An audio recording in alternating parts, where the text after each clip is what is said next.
We ask a few people to move down the front. We don't bite.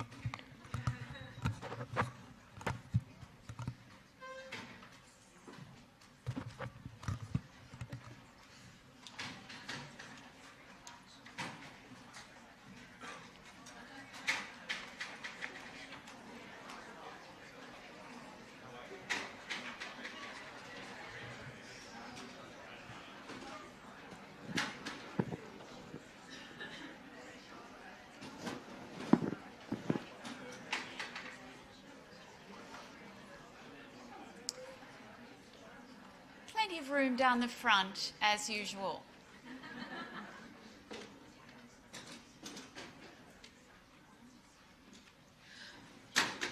Good morning.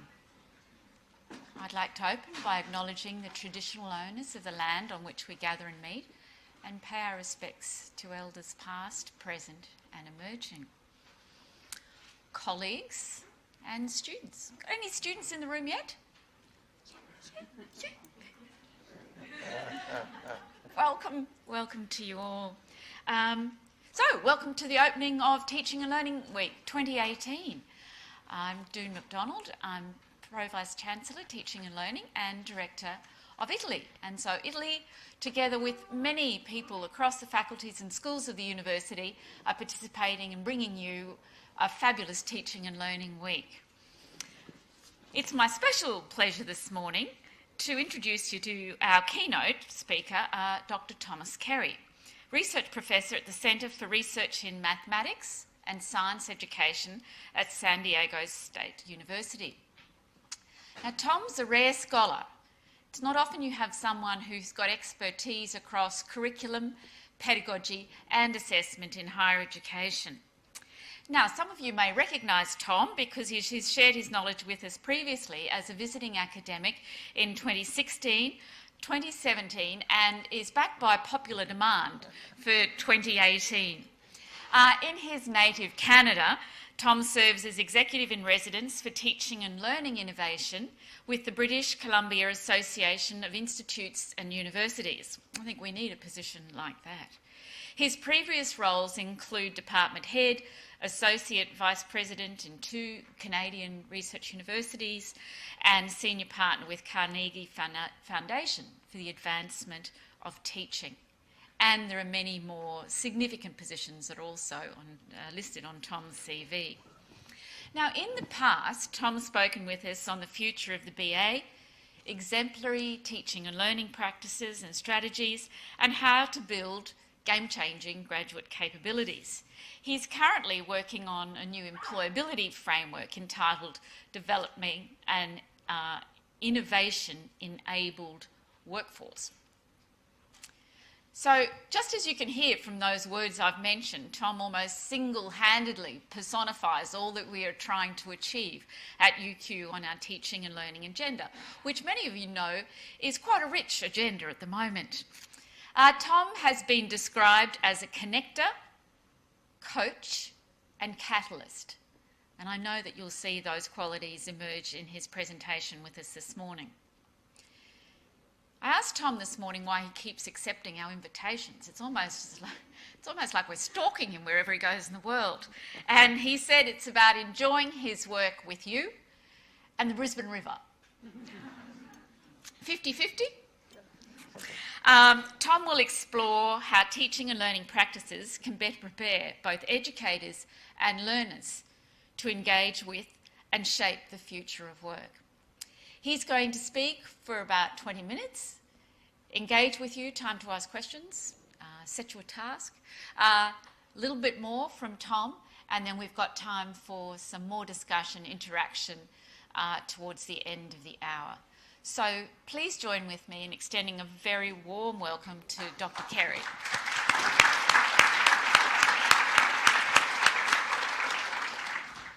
Thank you, Doon, for that introduction. Just a mic check in the back row. Okay, either you saw my hand go up or you heard my voice. I'm going to assume it's the second. We have a tradition in Canada, much like your own, of acknowledging the traditional ownership of the First Nations lands on which so much of our activities take place. In my case, that's an acknowledgement of the Atawandaron First Nation on whom both my home campus in Canada and my actual residence is located. But in addition, we often acknowledge the dish with one spoon covenant. That was a covenant of the First Nations peoples in the area where I live before the arrival of the European settlers, which characterizes our collective responsibility to each other and to Mother Earth. And that characterization of the dish with one spoon covenant takes three forms. Take only what you need, leave enough for others, and always keep the dish clean. So that's our acknowledgement. The other acknowledgement is all the people that I work for. So I do have jobs in Toronto, Vancouver, and San Diego, and kind of a gig here in Brisbane that's occupied us, as Dune mentioned, for this fall and the last couple. So I'm going to spend about 15 minutes trying to convince you that there's more work for you to do. Now, that may not be what you wanted to hear on the first day on a Monday morning, but you're going to hear a lot of exciting things the rest of the week, so I'm getting my bid in early. That this is something we collectively, higher education, academic staff, other educators on our campus, and our student body have to tackle. And then in the second half, I'm going to try to convince you that not only should you do it, but you could do it by showing a proof of concept prototype. So those of you who've come to my multiple talks in the past will see that the story has gotten a bit better because we now have 3 different consortia of institutions and workplace partners making it happen. So to all of you who said it can't happen, that hasn't stopped us from carrying on. And the general lesson on the area of workplace innovation is don't let those who say it can't happen get in the way of those who are making it happen. So we followed that. What's the storyline? The storyline is that our students are facing a dramatically different workplace environment in the next 5 to 10 years than the one that certainly I graduated into back in quite a while ago. And the OECD, the Organization for Economic Cooperation and Development, is keeping the stats on that. So they've issued reports on the number of people's jobs who are going to be significantly affected by the 3 mega trends: demographics, technological change, and globalization. Now, I should note that those reports have been greatly misunderstood. So you see reports in the media about 40% of our jobs disappearing, some number like that. What the reports actually say is that 40% of our jobs will be significantly affected by change. So that's not the same story. It's not like all the jobs are disappearing, but the jobs are changing. And so we are responsible as academic staff and other educators and as student leaders to be sure that our graduates are prepared for that. Some of you may remember this from past talks of mine to say that our graduates already have to change their career paths and their work roles over time. So this is census data from the US. And the way the graphic works is that on the left-hand side, each color represents a home discipline. These are the STEM disciplines: science, technology, engineering, mathematics. So the yellow bar, for example, is engineering. So if you look on the left-hand side, you can see a whole bunch of people start off in yellow. They're engineering graduates. And then when the census data was taken, they're still doing something that's relatively related to the yellow band, which is on the right-hand side. The left-hand side is what their undergraduate degree was in. The left-hand side is the job that they're in now, at least as reported on the census data. And typically, the census data for Canada, the US, and Australia are all roughly the same for engineering. I just happen to know engineering well because that's where my last academic appointment was after 8 other faculties. If you want to talk to me later about how you can have a job in every faculty except music, I can explain that. There is actually an interesting story here.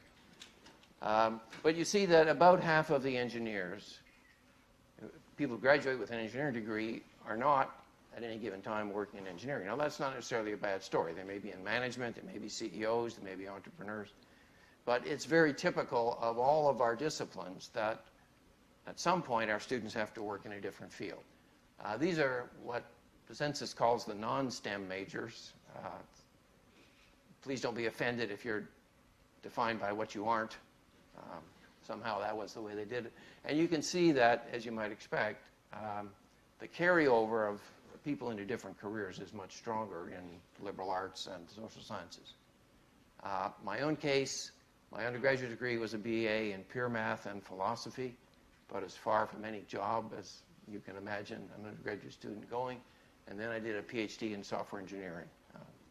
So I'm kind of the classic story of how a BA prepares you for everything and nothing at the same time. The disruption is already here. It's not, like we can wait for it to hit us. I'm giving a talk for Russell and his colleagues in the Faculty of Law, and looking at this, obviously the legal profession is one of those that's being badly disrupted in terms of the business model, in terms of the staffing and talent model. What kinds of people do we need in a law firm? What kind of advice do our clients need that they can't get from a robo-advisor in some way? And so this is already on us. In Canada, we recently issued a report called Humans Wanted as a kind of counteraction of what you're hearing about robots taking over, et cetera. And generally in higher ed, we're faced with this need to, on the one hand, continue to invest in helping machines do better what they already seem to do pretty well. But we have to balance that with an investment in helping our people get better at what people do really well. And our governments aren't always in tune with that second half. Here's one other example. Does anyone know this person? No? That's my son. I really wasn't expecting too many people to know him. But what's interesting is his job title. So he is the Director of Talent Analytics in Global Organizational Development for a big financial company in the Toronto area. And on a regular basis, about every 2 months, my wife asks me, what does he do? What does it mean to be the Global Director of Talent Analytics? He reports to the Senior Vice President of Possibilities. Is that a job title or not? Hey, really? So this is already happening, but the deepest changes are yet to come. So we're doing a project back in Toronto with one of the big consulting companies, Accenture. Some of you may have heard about Industry 4.0, the Industrial Internet of Things, and the way sensors and machines and big data are all getting connected and severely disrupting what our technologists, technicians, and mechatronics engineers have to cope with in the workplace. So companies like that are actually doing very well, consulting with manufacturing, especially advanced manufacturing. I know you have here in Australia a task force on advanced manufacturing that reports to the Prime Minister. And when I asked last year, how did you get that kind of visibility? The answer was simple. When the last automotive plant closed, the symbolic value was so strong that we suddenly woke up. It wasn't just another plant, it's an industry that has closed down. And so how do we actually catch up with the rest of the world in terms of the smart devices which are now talking to each other and the role of technologists and technicians, which is changing dramatically around that. So I met with a consortium of 10 academic institutions in Canada last week, 3 universities, and 7 of our TAFE equivalents to talk about how we can put together a joint project to address this. So we know these things are coming. We can try to guess where the jobs will be in the future. And here's president of Northeastern University in Boston writing a book about it. I don't know if his faculty knew he was writing the book, but he's still the president, so that's a good sign. And the bottom line is he thinks his university should place their bets on humanics. Humanics, which he defines as the combination of data analytics and human-centered design. So he's saying all of our graduates, Northeastern is famous for its engineering school and its business school, so it has a very strong professional component. But he's saying really we have to understand people's behavior and apply that to the big data which we are so willingly giving in Facebook and LinkedIn and other ways, and which various companies are collecting on us. And that's being combined with the sensor data and all of the other things. So Some combination of that, according to him, is the best way forward. I don't like to place those kinds of bets. Those things we understand, but what we really have to cope with is that the new workplace roles will require quite a different way of thinking. So again, this came out in our discussion last week about the requirements for advanced manufacturing. Everyone working in advanced manufacturing from 5 to 10 years from now, it's pretty clear, is going to have a different set of capabilities. For example, the technicians who service the machines on the factory floor will have to be systems thinkers. Now understand that the operators of those machines are typically graduates of a 1-year diploma program in a TAFE. The people who go in to fix the machines are typically graduates of a 2-year certificate program in a TAFE.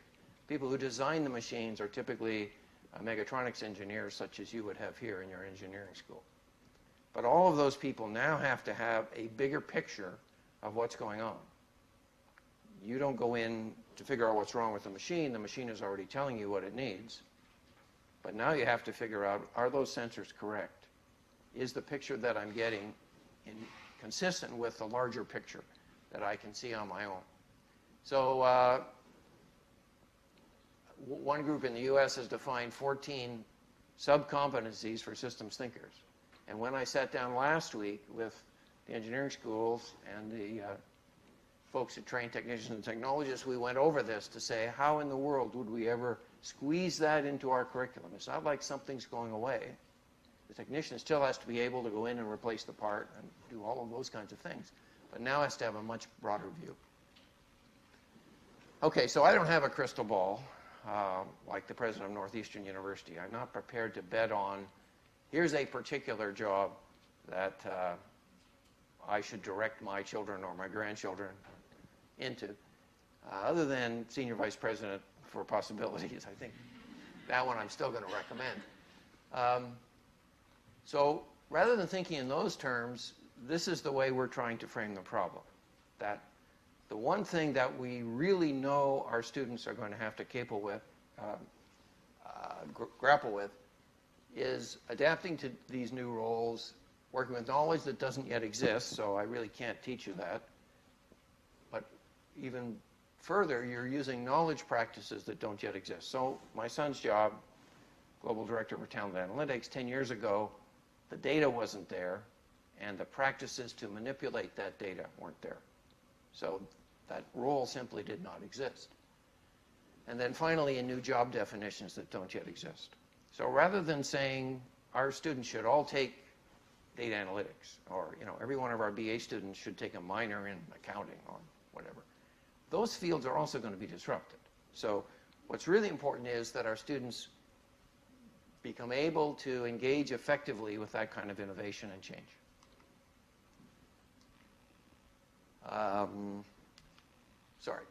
So we're framing that as a new graduate attribute. This isn't just a nice to have anymore. We need to elevate that capability up to the level that we have now for being able to communicate, being able to work in teams and collaborate, critical thinking. We have those as our graduate attributes in every higher education institution where I've been working. But now we need to elevate this new one up there. Now there are traces of that within your student strategy, and that's the weakness of inviting someone back who's been here a couple of times. I won't say I know where the dirt is under the rug, but I know some of the struggles you're having in making this realized. So UQ is changing the way higher education is imagined and experienced. That's a good sign. And we're doing that apparently with game-changing graduates. And you can see this statement off your webpage that acknowledging that these workforce changes are there and that we at UQ are going to do something about it.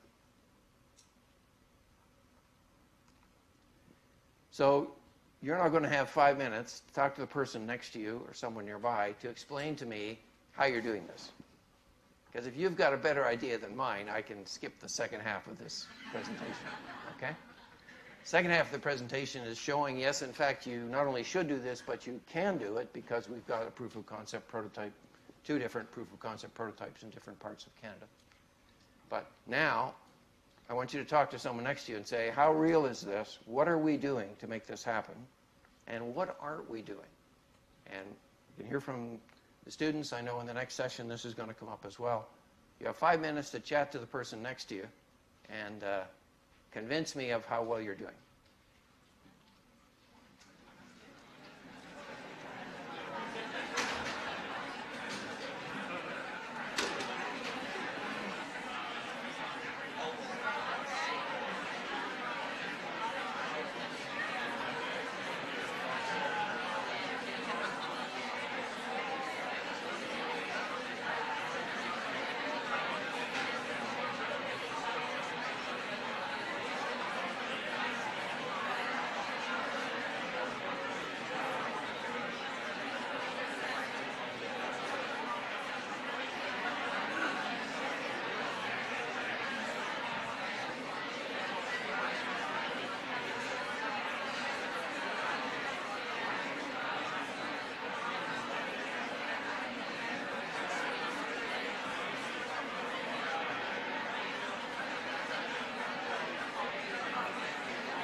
Okay, folks.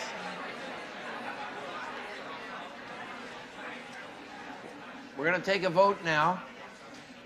How many of you would like Tom to just sit down and keep talking to your neighbor, because that was so much fun? You were all enjoying yourselves. How many of you would like Tom to actually do some more talking? Darn, I wish I'd made up that second half of this. So what did you learn? Give me the good news. What did you learn from your neighbors about, yes, UQ is really on the ball on this, and this is what we're achieving? Just shout it out. I think we're putting the infrastructure in place to allow ourselves to move into it. Okay. We are really getting some really good runs on the board. That's good news, yeah. Someone else with the good news. We're also not assuming there's one way of doing it. There are multiple different things happening across the university in different places and spaces. So there's Great. not one way of doing it. Okay. Thanks, Dino. I think I agree with the last one, that there's a lot of effort of people doing things and doing interesting things. Mm-hmm. On the other hand, I remember when I did the graduate certificate in education, I did some research. There was a whole lot of work. At that time, people liked problem-based learning. Mm-hmm. And I came across a number of studies that looked at universities that used conventional curriculum Mm-hmm. and problem-based curriculum. They were looking at doctors, educating doctors. Yep. And I think it applies to us to some extent as Mm-hmm. well, that after all of this different type of curriculum that these students went through, they couldn't find any distinguishing feature to the doctors, whether they went through conventional or problem-based. Yeah. So I think we need to reflect that our best students will probably do very well regardless of what we do. Yep. Well, and certainly in the medical professions and any of the licensed professions, the requirement that our graduates be ready to continue their learning in the workplace puts an onus on us to prepare them for whatever kinds of learning experiences they will have in the future, which typically is not sitting in a 200-person lecture environment. So that's another challenge that we have. Not only can we help our graduates to learn effectively here, but prepare them for self-directed, self-paced learning in the future. Last bit of good news? Yeah. UQ's hiring more and more learning advisors in education. Okay. So that could be the career of the future. we may have solved the OECD's problem. Okay. Any bad news stories? Things that, we're not doing this quite at the speed that we'd like to?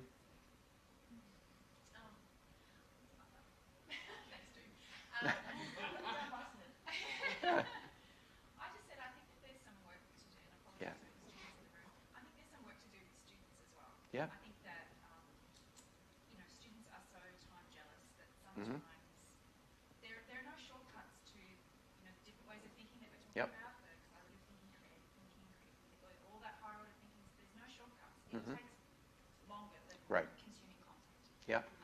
And because our students are so time jealous, there's a tension there, which is a very difficult thing to navigate. Yeah. And, Yeah. really need some cultural change around.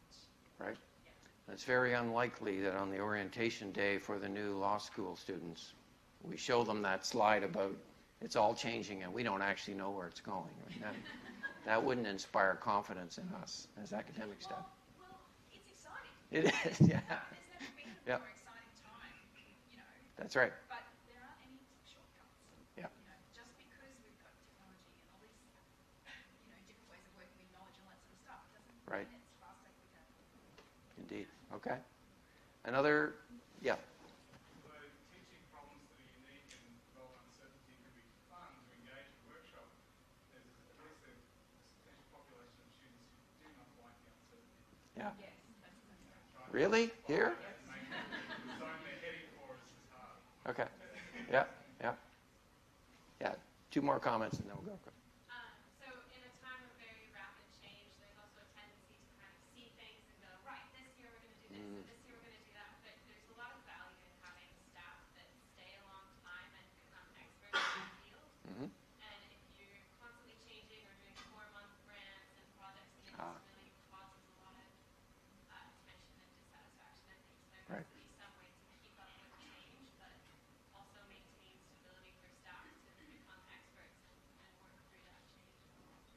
Okay, great. Deanne? And that was pretty much what I was going to say as well. In a time that's actually valuing research, a time that requires a fundamental shift in the way people teach, there's a tension between how, as an academic, you use your time and how you actually spend some time motivating the need for change. Right. And how you actually develop the skill sets that are required to work in that changed environment. And if our government and our value system is thinking about research as opposed to research and innovation, we have to somehow get that conversation shifted. Because if we're going to prepare students for a world where engaging effectively with innovation is critical, we have to have a lot more innovation here in our own space. And that's going to be a challenge. Okay, thank you. I'm going to carry on with this part of the conversation. We'll come back to some of your points. So if this is what we have to do, then the question becomes, can our teaching and learning environments actually pull that off? And notice I didn't say, can the academic staff pull that off? I didn't say, can Italy pull that off? I didn't say, can the students pull that off? It's an environment. It includes all of those players, plus our policy, plus our tools for encouraging, supporting, recognizing, rewarding the kind of work that needs doing. So the answer is yes. At least our experiments over the last year, since you last heard this sermon from me, have indicated that yes, there's promising ideas here we can take advantage of. So here's an example. When I say we can take advantage of, I've been doing guest presentations in classes and working directly with instructors on this. So this is Kyle Jackson, who teaches history at one of my partner universities on the West Coast, suburban Vancouver. And I did a guest session for Kyle. This gets back to one of the points that were raised about maybe students not being exactly in love with innovative practices, especially innovative teaching and learning practices. So some of you, I'm sure, will have had the experience that I had. I am really excited about a change we're going to make in the class this year. I present that to the class, and there's a row of people, typically guys, and typically at the back. I taught engineers. And the body language is very clear. I'm not buying this. And this is a very rational response. All right? The response is, I think I'm going to lose more out of this than I gain from it. And it's up to me then to make the case. The way I'd like to do that is to say, I see one or two of you are perhaps not entirely enthused about this. Remember that in 5 years, you're going to be standing in front of a software engineering team, and you're going to be introducing a new method, a new kind of agile scrum or whatever that's come from our plant in Dusseldorf, and that we're going to adapt here. Isn't that exciting? And you're going to have a set of people in the back row saying, I'm not very excited about this. I think I'm going to lose more from this than I'm going to gain. And so can we use those innovations in teaching and learning as we introduce them to students as reflection opportunities to help them develop their capability? So the answer to that question is yes, at least from the 4 experiments that we ran in that one university last spring. An English class, a history class, a nursing class, and a psychology class. And, of course, none of those I knew much about, right? But I knew what the instructor was trying to do with the innovation. There was an innovation in each of those. So in Kyle Jackson's class, a local history class, what they were doing was building an app that as you drove around their region in suburban Vancouver, it would tell you interesting bits of local history. And the student's problem was to actually make that engaging, right? Not just beep at you and then tell you some boring story.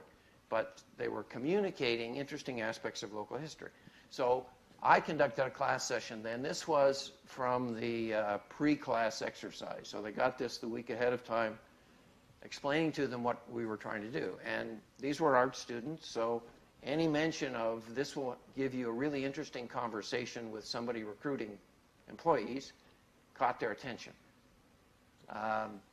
We asked them to skim over an attached overview of our larger project, and then we gave them 2 resources from UQ. Thank you, Dino and team. So they used this 7-minute video that you have on your employability MOOC, and we walked them through the SEAL process of reflection. Reflection on the innovation that had occurred in the class and their response to it. And And then they were to come prepared to discuss those experiences. We followed up then, helping them to map those against the capability specification that we were working on with our workplace partners. So when we talk about innovation, especially innovation as a social process, because that's, we're not thinking of innovation as a product, the iPhone 14 or whatever number we're up to. It's innovation as a social process that we're trying to help our students to understand. And we're working with employers then to try to spell it out. It's not just a case of skills, although there are some skills involved. It's not just a case of having some contextual knowledge. So if the skills are know-how, the knowledge is know why, know when, and when not to use a particular skill. It's also a mindset. It's a disposition. It's an attitude. And a sense of myself and my strengths and where I fit into various kinds of innovation. And then it's a set of experiences that have allowed me to reflect on all of those and decide what I need to do more. So that's what we were asking the students to reflect on, and partly it was feedback to us, obviously, on this specification, which is very much a work in progress. But then the students put those into their e-portfolios as something they could talk to an employer about. And we said we can pretty much guarantee you that if you're applying for a work integrated learning experience or a part-time job or a permanent job, very few people are going to have that on their resume, that I was engaged in an innovation team, I got to define some of my strengths in innovation. So at the very least, it starts an interesting conversation with the recruiter. So all of these are examples of ways that we could start to achieve that goal, right? So they would have to be adapted, obviously, to your UQ context. In order for that to happen, we have to be working closely with the employers, that this makes some sense to them, right? If anything that goes in the student portfolio or that we grant a digital badge for has to be something that the employers will understand and relate to. So again, a proof of concept. In the Toronto part of my life, we have a consortium of 6 academic institutions and 6 workplace partners. A project called Developing an Innovation-Enabled Workforce. The 6 partners are Shopify, that's the software unicorn from Sweden, but we're working with the Ottawa office. Hatch is a big multinational engineering firm, has 3 offices here in Australia. Bank of Canada, so that's like the Federal Reserve Bank in the US, so there must be a national bank in Australia at the same level, sets the interest rates and the currency exchanges and so on. Who knew that they had an innovation lab? What's it looking at? Cryptocurrencies, right? Their business is being disrupted, and they have to find some way there. Turns out, actually, that in the public service at the federal level in Canada, we have 17 innovation labs in different ministries. They're hidden away. They have a little group that meets in a bar in downtown Ottawa once a month and commiserates with each other, but it is happening. We have one of the ministries within our local state or province, the agricultural ministry. Canada Mortgage and Housing is another Canada-wide public agency, and IBM Canada.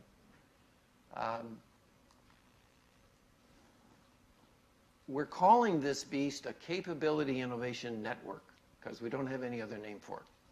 We've had research partnerships with those people before. I had a 15-year research partnership. I was a software engineer with IBM Canada. But that's not what this is. This is a shared problem. Our workplace partners recognize that they have to prepare their workforce for a changing environment, whether that's in an accounting firm or a legal firm or an engineering firm like Hatch. Our academic institutions have the same need to prepare graduates. And none of us really know what that target's going to look like. So this isn't like a research partnership where a company might come and say, here's a challenge we have, we'd like you to help us solve it. It's not like a workforce advisory board that we might have for our co-op programs. In fact, I had one of the vice presidents of a partner university in Vancouver tell me, we have a large number of workforce advisory boards that hire lots of our students. I would not want them to be part of this project because they're the solid, stable folks who will be the last to change.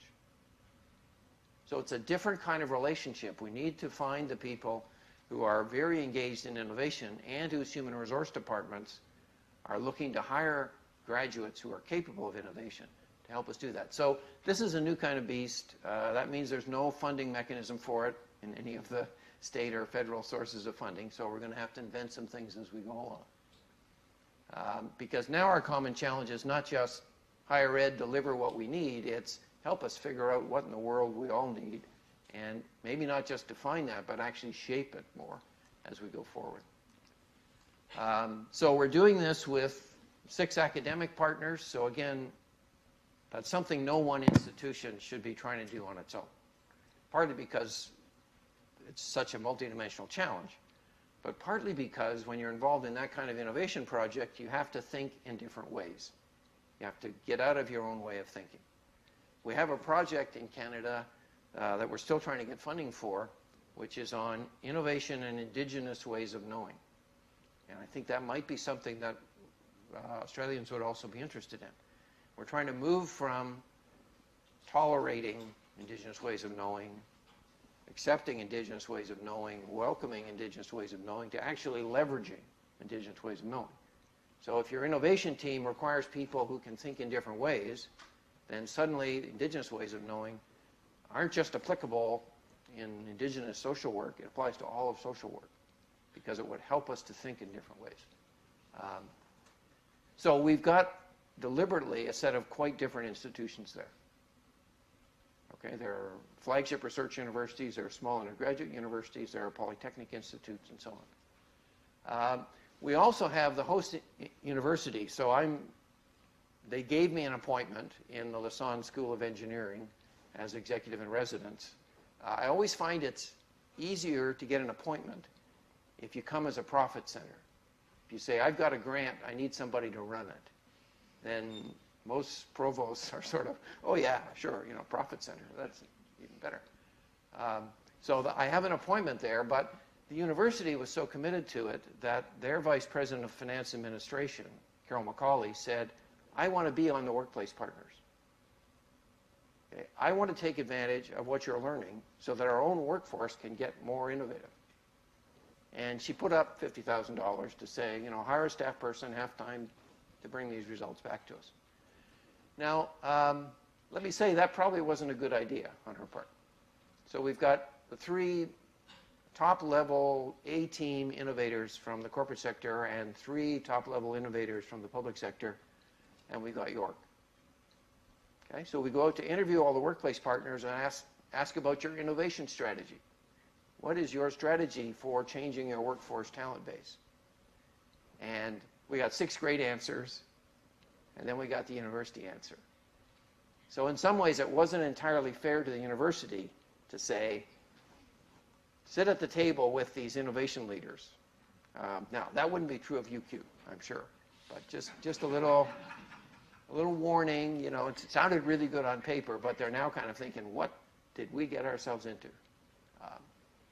Maybe that's a good thing. Maybe you would want UQ to be at that kind of a table. That's up to you. But because this is a new kind of partnership, we have a team who are our developmental evaluation consultants. Mostly they work with social innovation partners. But they're there to help us evaluate the partnership. And to figure out, it's hard enough to figure out what is the capability, how would we develop it? And now we've got to back up a step and say, how would we put together a new kind of collaboration that could figure out the answers to those questions? So we don't lack for ambition. You probably have that figured out by now. Here's another example of how we're using our teaching and learning environment as a place where students experience innovation and develop their innovation capability. And those are in courses. So that example I showed you before of Kyle Jackson and the English course and the nursing course and so on, any instructor could do that, right? Any instructor could offer an opportunity for students to reflect on, monitor and develop, and maybe move forward on the digital badge for workplace innovation capability. It turns out that almost all of our courses almost all of our discipline areas can also offer a course with an innovation type theme. Okay? So here's two of the ones. In spring we ran one on topics in psychology research. Many of your schools have that, a kind of senior level course in which faculty members get to recruit students into their graduate programs by offering a course on their research topics. But in this case, the course was oriented towards research and workplace innovation. And we talked to local employers about a work-integrated learning opportunity for the students. And the employers said, that's great. If your students can come and talk to us and bring to us actionable knowledge about the social process of innovation in construction, the social process of innovation in municipal governments. We don't know that stuff. We have nobody on our current workforce who knows that. And we can bring students up to speed on, here's the research on innovation as a social process in construction. They're not experts on innovation, but they have some knowledge there. It's really valuable to a workplace partner. So that was a really great idea. It didn't work. And if you want to know later why it didn't work, I can explain it. Actually, I should do it more justice. 3/4 of the students at that university have part-time jobs. Okay? And so when we presented to the student, they said, oh, great. I've already got a workplace. I'm going there at 4 o'clock today. And I've got some real ideas on how we might improve work practices. But I haven't been able to bring them forward because I'm the student, right? The power dynamics in the workplace are not going to favor me saying, hey, I thought of some way we could do this better. But now I can go and use you, my instructor, as a cover story. That crazy instructor assigned me in this, and I've got to find a place to do it. Is it possible that I might use our own workplace? So we had 6 student teams who, in fact, implemented changes in the workplace within that course. We never got to go out to Richmond Chamber of Commerce and some of the other people where we'd been trolling for work experiences because the students just found them on their own. So our original ideas didn't work because the students had a better idea. That's happened to you before, I'm sure. We're doing a design thinking course. For the design school, this is the first one that they're offering to non-design majors. And they're doing a big design thinking project in a local First Nations farm school. But what we're doing at the end of the course is doing a case study of one of our workplace partners to say, here's what you've learned in this course within our university and in a social innovation setting. How do those same skills transfer to the workplace? Now, I have a session tomorrow afternoon where I'm talking a bit more about some of that work. It's billed as a master class. It should have been billed as a workshop where bring your lab coats because things are going to explode. And, you know, so a master class may be a little promising a little too much. But so that's an exercise where the students take an online resource from one of our workplace partners. It's a 2.5-hour module. And their assignment is take that 2.5-hour module and then compare that to what you've learned here. Think about the similarities and the differences. So if you know design thinking at all, our particular partner is IBM. IBM has trained 100,000 people within the company on their first level practitioner's badge, which happened to be built by our partner in the Toronto Software Lab. And so compare the similarities. What are the differences from what you've learned here? If you were applying for a job at IBM, what would you claim you knew in their terminology? And oh, by the way, after you hand in the assignment, if you want to press this button, you get the IBM the IBM Design Thinking badge shows up on your LinkedIn page. So they will award you the badge, but that's not in the curriculum, right? We didn't spend 3 years getting that through Academic Senate. We spent 3 weeks negotiating with IBM because the curriculum just says you're going to do a case study with a workplace partner. The fact that you get the badge is just a little bit of a freebie bonus that we've thrown in. And that's because of our partnership with IBM, right? That they're on side with this. They want to hear from our students about that. We're building a course which we hope to offer in spring term. So, sorry, you know the seasons are reversed. So this is fall term for us. We're hoping in the spring term to have a course on humanities perspectives on workplace innovation. So Kyle Jackson, the history professor I mentioned, is doing a case study of the Luddites in Victorian England protesting against the automated looms. Remember all that? Using a technique called reacting with the past, which if you're a history instructor, you'll know that's a set of role-play resources that get students into primary sources without you having to do quite as much work as that might normally require. We have an English professor who's doing a module on narrative perspectives on workplace innovation. We have an ethics professor doing one on responsible innovation. So for each of them, that's a bit of a showcase of our discipline. What we're really doing is trying to lure more history majors, right?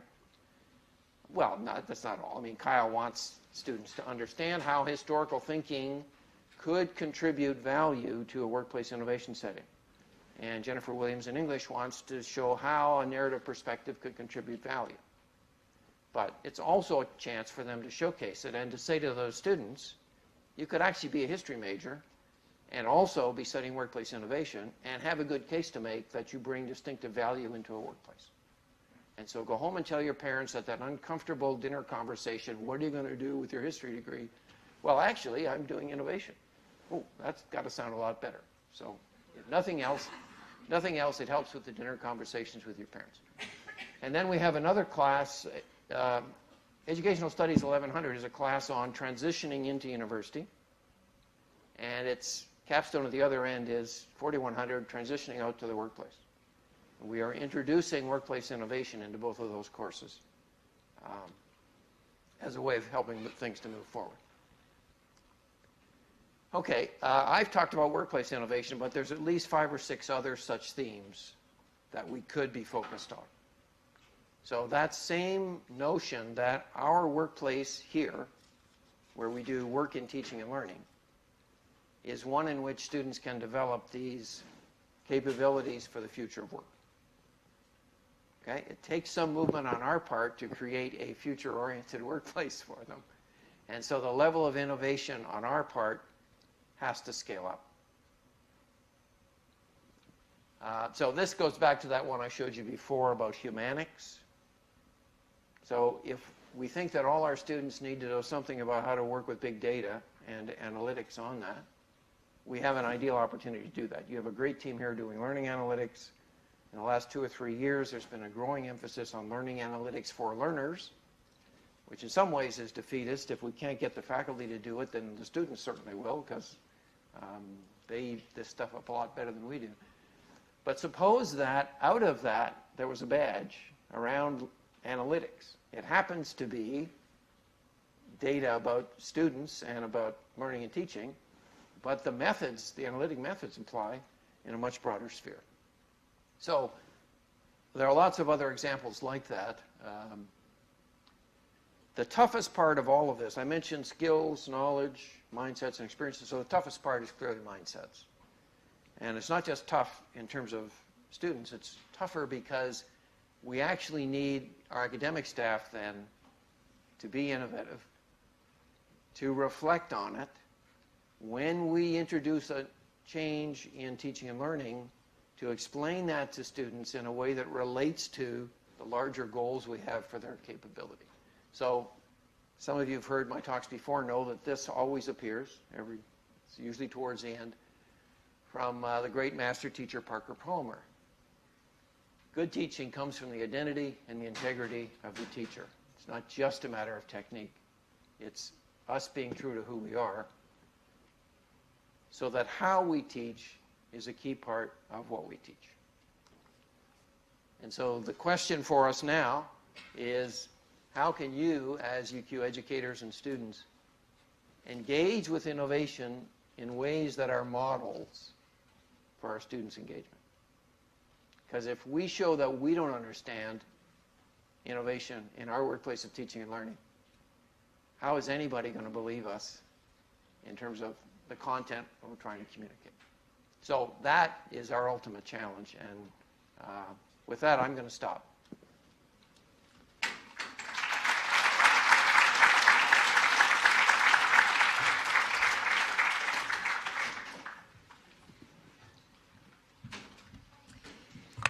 Thank you so much, Tom, on behalf of us all. Can understand the description of you as a coach, catalyst, collaborator. You've had beautiful big ideas and then some lovely small examples. If people want to learn more, discuss further, your workshop's on tomorrow afternoon. I'm sure it will be a masterclass.